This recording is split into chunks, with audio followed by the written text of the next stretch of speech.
All right, welcome back to the Sports Department Podcast with Justin Valentovic, Steven Clark, Joe Paolantonio, and Jesse Norman. And we are back to preview and predict the divisional round of the 2021 NFL playoffs. The matchups are set. We got a good slate of games. Really, all four games are pretty good. The playoffs as a whole have been good. But nonetheless, we're here. We'll talk about each game. But boys, what's going on? Doing pretty good. We have a NBA thing we just recorded about the James Harden trade, so make sure to check that out if you haven't already. Me, Joe Paolantonio, Stephen Bologna did that. That was a pretty fun one. Pretty good. Yeah, doing good as well. Like you said, Jesse, big news over there in the NBA. I bet you're very happy about that. The whole getting Mr. Beard over there. It's a good time. Good time to be a New York sports fan. Very good time. Really cool stuff because I had not been on a pod in a little bit, and then I come back and I see we have Gardner Minshew and Ryan Fitzpatrick here. What are you trying to say? Oh, the beards? I'm just looking at facial hair. We have Gardner Minshew and Ryan Fitzpatrick. If you responded to my snaps and tried to streak, you would see it from time to time. But I'm sorry, I don't want to see your toilet bowl ring every morning at 5 in the morning. 5 a.m. It's not the toilet. It's the sink with the light on. No, it is the sink. It's the sink. It's the sink. But it seems like the most expensive toilet paper holder I have ever seen in my entire life. It's like floral. We spare no expense. And Justin likes to poop in the dark too. Solid gold. Yeah. We spare no expense, but we're not the Nickelodeon broadcast asking about what we do in the bathroom and how we handle the bathroom. Hunt goes up. Whoa! She was most Do excited. you have like a slime cannon bidet in that toilet or something? God, that'd be disgusting. It was adorable. It was an adorable broadcast. The Okay. interview with Cam Jordan after the game. Cam, what was it like to go out there and play? It was fun. All right, Cam, nice job. See you later. Oh boy, but let's just get into the divisional round of the NFL playoffs, and we'll start in order on Saturday at 4:35. The LA Rams are heading up to the north. The Green Bay Packers, they're hosting them. They're the 1 seed, baby. But one of the best defenses in the playoffs, if not the best defense remaining, against one of the best offense in the playoffs. So how are we feeling about this one, Joe? Let's start with you. So the only thing that I can compare what the Rams look like right now, with Jared Goff's finger injury, regardless of it, they are going to have to win a game and play like the Titans in order to win this football game. I mean, the offensive line has to really push around the Packers, and they have to rely heavily on that run game. Because that's all they know how to do. So unfortunately, we saw the Packers play the Titans, and it was a shellacking of epic proportions. And I think that's what we're going to see in Lambeau. The Rams had their fun, but it has to come to an end. We're going to see probably the best one-on-one matchup. Devonta Adams, Jalen Ramsey is going to be must-see television all night long. I'm going to put advantage Devonta Adams.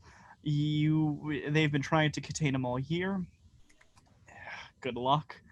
I really do think that the Rams just don't have the offensive firepower to keep up with the Packers on the road. That's it. I 100% agree with you, Joe. I was going to go there too with Devonta Adams and Jalen Ramsey. Jalen Ramsey all season has been locking up the top defenders in the league and is solidifying himself as the top corner in the entire league. No question, no arguments with that or anything. You could put other guys above him if you want, but he is definitely top three, number one in my opinion. Devonta Adams is a different story. He is this season the best receiver in the league too. There's plenty of other good receivers, but Devonta is number one. That's what it's coming down to. It's coming down to, can that matchup work for Devonta? And I think it will too. I really do. Rams have had a great season so far, nothing against them. Nice win last week that they got, but it does, like you said, come down to Jared Goff too. And if they can get the run game going with Cam Akers had a phenomenal game last week. I just don't think that he's going to be the same guy he was last week. I'm just taking the Packers here. It's going to solely rely on if Aaron Donald can be the game breaker, game wrecker that he always is. Yeah. But one thing with, Rodgers is he's great at escaping the pocket, looking downfield, extending plays, especially taking advantage of busted plays, which if you have Aaron Donald chasing you, that's what it's going to be. But also, can Goff keep pace? I don't know. That's yet to be seen. But Jesse, what do you think? I mean, obviously the Packers come in as the favorite because they're the 1 seed. But I do have some questions about them. They're a little banged up on the offensive line, and that's big when you're going to be going up against Leonard Floyd and Aaron Donald and, the pass rushers that the Rams have that literally took over the game in Seattle. That being said, I think the Packers will still win. You guys already mentioned the Jalen Ramsey, Devonta Adams. I think it's going to be interesting to see if they can get Aaron Jones going at all. Because if Jalen Ramsey locks up Devonta Adams and you have that front 7 shutting down Aaron Jones, it's going to be Aaron Rodgers is playing hero ball, can the Packers win in that situation? We're not sure. Well, and that's the thing. Say Ramsey takes Devonta Adams out of the equation, for the most part, right? He's not as big of an advantage as people would think. Their next receivers are Marquez Valdes-Scantling and Adam Lazard. It's like, can they? Lazard's hurt too. Exactly. So he's not even playing. Didn't know that one, but that's another receiver they're down at that point. I think MVS is very good. I really do. He's very spotty. Very spotty. Drops. He drops a lot. Yes, but I don't know. I just targeting making a number 1 receiver who has drops. Your number 1, it's a big risk in the playoffs, a huge one. But no, I think there's 2 ways this game plays out. Honestly, I think the Rams defense takes over and they run the ball really well and they probably just grind the clock out and they win a close game. Or I think the Packers just ball out on the defense and really just put the pedal to the metal from the first drive. I don't think this is going to be a methodical game for the Packers where they're going to be able to chip away at the defense. I think they're going to have to rely on those big plays that they hit every couple weeks. And here's my question to you guys. How much pressure is going to be on Jared Goff to at least perform? Because we're starting to slowly hear, he's got the thumb. He's got the thumb excuse. And that's I think that's the thing. He's got the excuse. And there's no Wolford to rely on too. Yeah, he's no, they out can't have Wolford. After Jamal Adams broke his neck. McVay seems to like preferred. Better. Yeah. That's the thing. Now, if say Wolford was available, could we have seen, Goff on a very short leash? Or, if Wolford didn't get his head taken off, could we have seen him starting potentially? Goff physically can't throw. I know. I'm not going to say he can't throw. It's 1 out of every 3 throws. Duck. Sail. It's a sail or a duck or it just doesn't work. And one of those 3 could be a pick. Yes, absolutely. Well, luckily in the Seattle game, which this could change in Green Bay, obviously, but in the Seattle game, the sails and the ducks weren't picked off. He just literally launched them out of bounds. So as long as he stays with those passes to the sidelines, he's not going to be able to take advantage of the middle the way that he normally likes to, because he's not going to be able to get those balls into the tight windows that he needs to. Yeah. If this game was played in LA or another place, perhaps it would be different. What's the weather supposed to be like in Green Bay? Do we know? 30 degrees or something. Because if his hand's still a little messed up, cold doesn't help with swelling. So if he is still, it's not going to be good. The Rams' offense is not going to play well. 32 with a chance of snow, and I think there's a chance of snow in Buffalo too that I saw on TV during. So this is a recipe lining up for a Packers win. Now I don't think it'll be as lopsided as Joe might think. I think the Rams will stay in it for a little bit. But Packers are still going to win. But it's going to be an uphill battle for the Rams. And if Aaron Donald can, get to Rodgers, Rams will stay in this game because he's one of the few defenders that could single-handedly win a game for a team. Yeah, he's he took over that game in Seattle and really helped Leonard Floyd get a lot of those sacks. I think at this point the Rams have 2 of the greatest defenders, I think, in this era, and of Donald, probably of all time. At least for us, for sure. That's what I mean. In this generation, who's the next closest defensive lineman? Maybe Aaron JJ Watt in his prime. In his prime, but that's the thing. Watt's prime was 3 years. Yeah. For a deep tackle? Yeah. Yeah. No, for a D crazy. tackle, you're looking at like what, Mean Joe Green as like the last guy that maybe Warren Sapp for a couple I would say years. Sapp would be the other one, but Yeah. no, Mean Joe, if anything. Yeah. It's very rare that you have a defensive lineman this good for this long. And Well, and he can Donald play has all. proven that he's the He can best. play. He plays them end, all, yeah. He plays end and tackle, and Yeah, that's why I just call him a D lineman, like Yeah. because Yeah. he literally just plays it all. he could probably play But outside final- linebacker if they tried. If we're being honest, He could run a Probably, but- 4-3 outside linebacker. That's what I'm saying, I like, he believe could- that, yeah. he's just that Yeah. big of a freak. But ultimately, I'm going with the Packers. Packers. Yeah, me too. Yeah, Packers. Joe. Packer. Oh yeah. No, Oh, yeah. I mean, Just confirming. Packers. Just confirming. Just confirm. All right, so clean All right. sweep for Packers on that one. Exactly. And let's move into the second game of the Saturday window. Clark alluded to it already. There's going to be some snow up in Buffalo. We got the Bills taking on the Ravens. Clark, why don't you lead off with Yeah, this one? Bills and Ravens. If you're looking for an offensive game, just to a lot of fun offense that you don't want to watch a boring game or anything, this is the game to watch. You have two very good mobile quarterbacks. Josh Allen, who has a little bit better of an arm, but Lamar can still throw it when need be.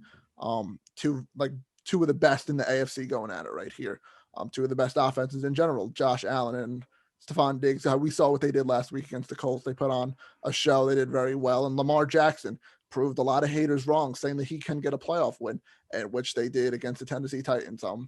This is a very close one. I think it's honestly going to come down to the snow. The snow is a big factor for me in this one. And Buffalo, honestly, the Bills are a lot. They're used to playing in the snow. They're used to playing in the cold up north.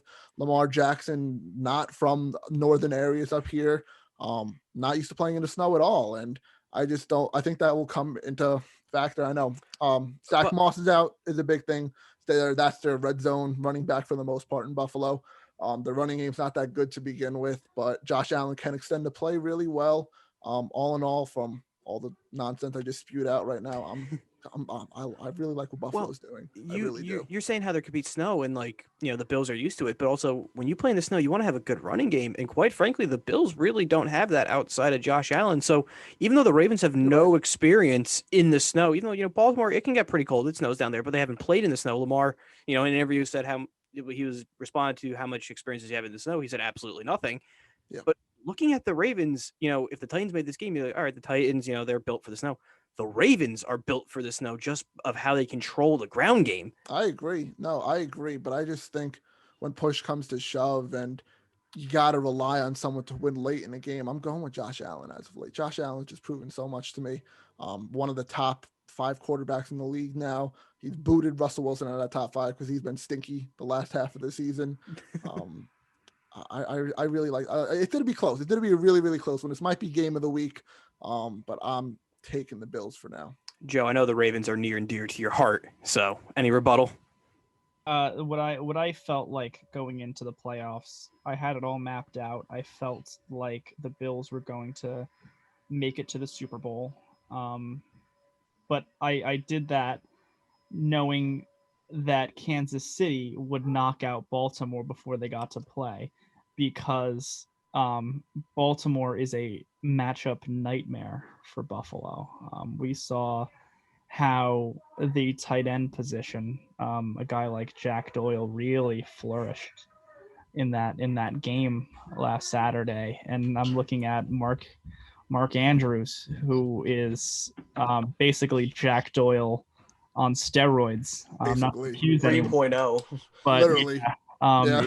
It's just a far superior version of that. And imagining what he can do, and the Buffalo run defense, which is so shaky, and the fact that it's in the snow, and the fact that they can run the ball so well.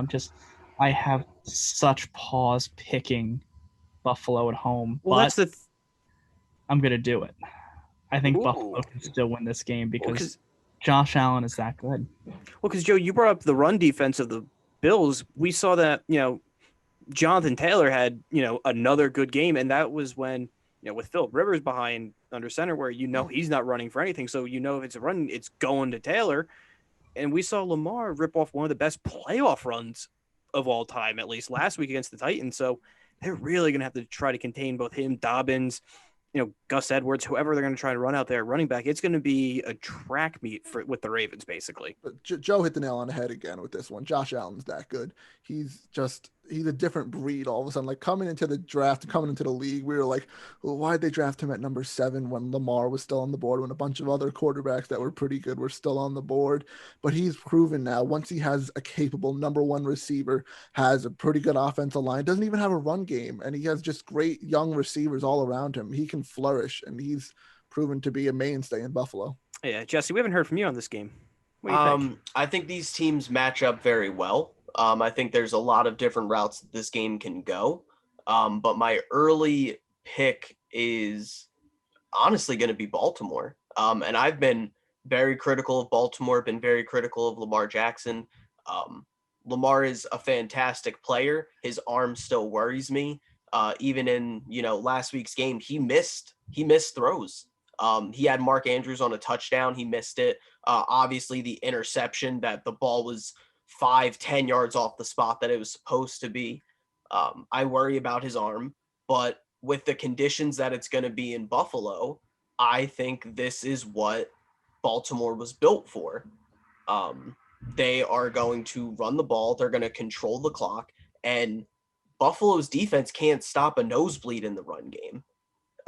I think Baltimore is going to be able to run the ball up and down the field, consistently get points on most drives, and Buffalo is going to be consistently looking for that big play that Baltimore is really good at not giving up.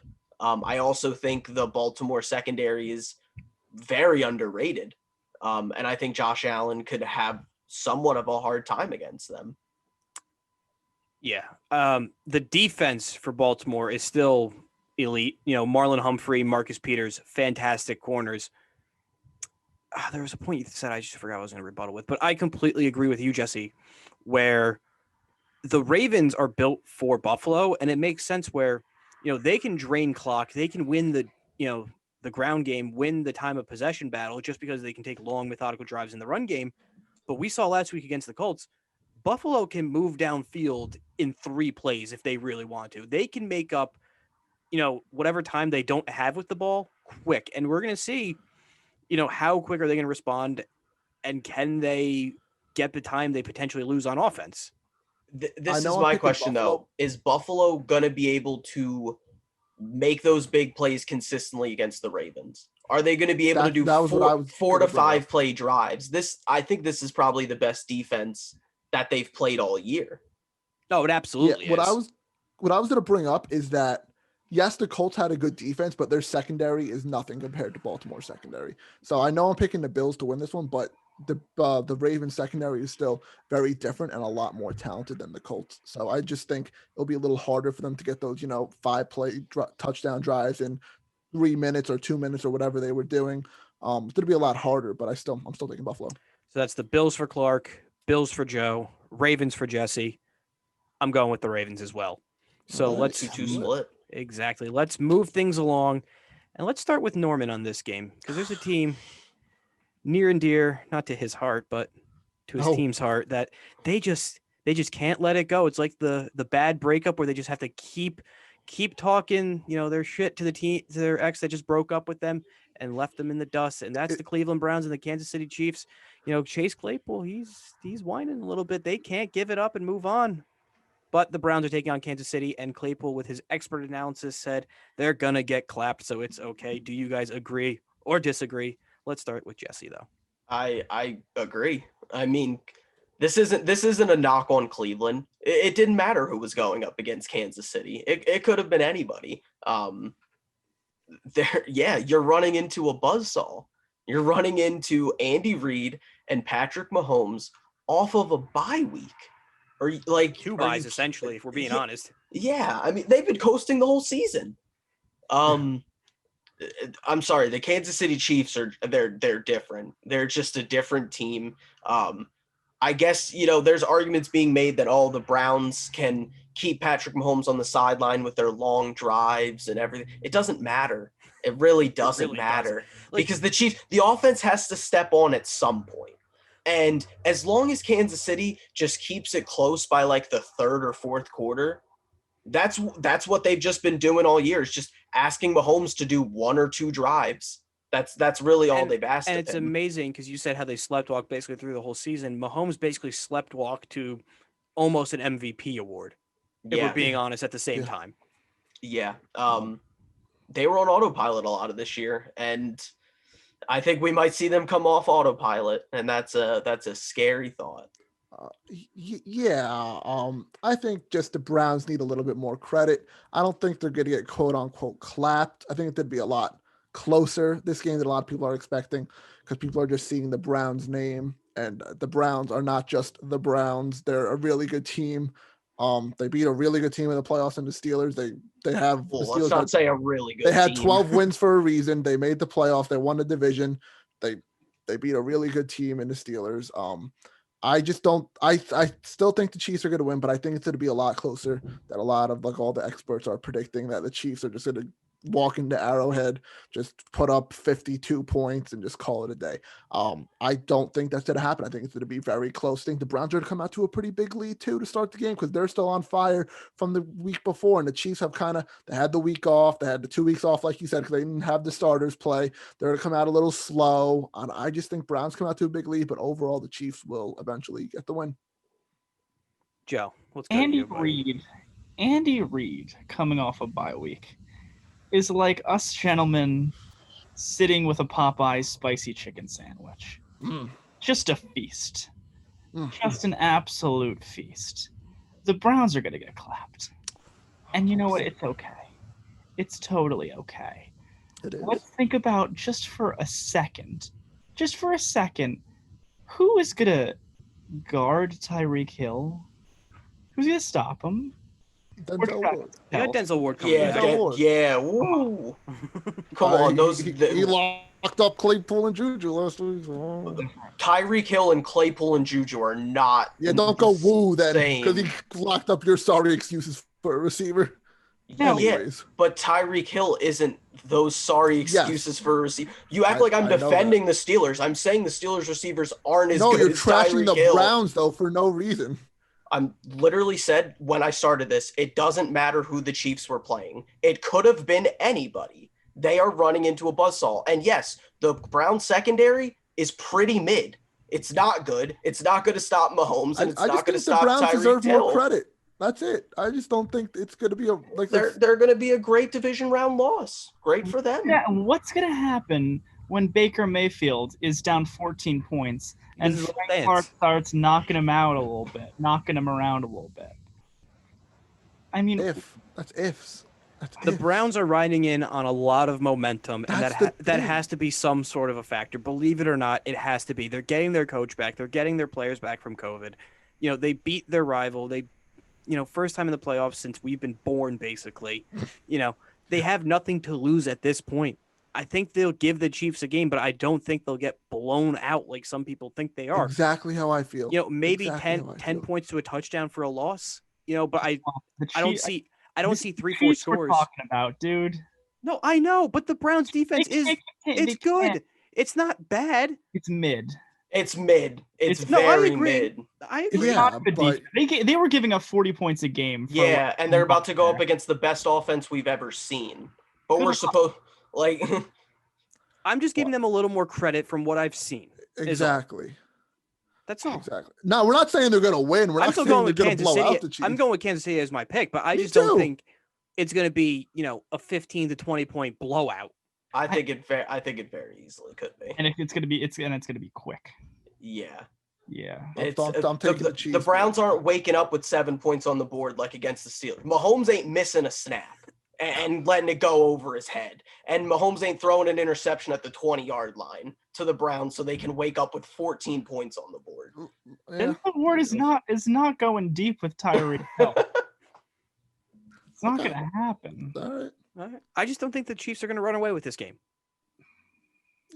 Even They're still going to win, though. The No. Chiefs, even though the Chiefs have gotten those wins the last 5 weeks or so, they haven't been that impressive too. That's another. They've factor been that came to sleepwalking, my- though. That's because they're waiting. If it's week Kareem 17, I agree. Week The 17. Kareem Hunt revenge game. Yeah. What? Kareem Hunt revenge. Revenge game. Yeah. Yeah. Yeah. Let's You're see. right. There you go. Revenge on himself for getting cut. We know what he did. Yeah. Yep. It So wasn't his fault. No. I still agree with him. oh no, but Yeah. let's move on. Yes. The two goats in Joe's mind.